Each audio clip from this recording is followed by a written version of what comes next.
I've always loved robotics, and it's always been a passion of mine. It's a good opportunity to work as a team with other people. I've always been interested in science and engineering, and being part of actually creating a robot's pretty cool. I really like robots, so I thought, why not try it?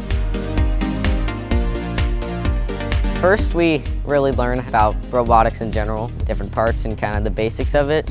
And what we do is we engineer the best type of robot we can make with a team. You're allowed to build and get help from your instructors, who are all amazing. Then you have to program it to do certain things. And then you edit those functions to make it do what you want. From there, we move on to constructing the rest of our robot, which is different for each person depending on the special challenge.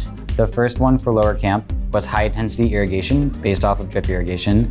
And the one for upper camp was called Flash Drive Frenzy off of the invention of the flash drive.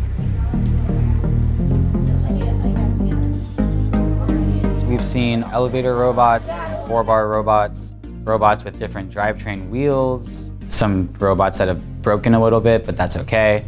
Normally, when you first test it, it either destroys itself or falls apart.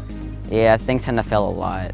And the instructors are there to help you redesign and rebuild. Our robot will break many times, and we have to be okay with that and push through and make it work eventually.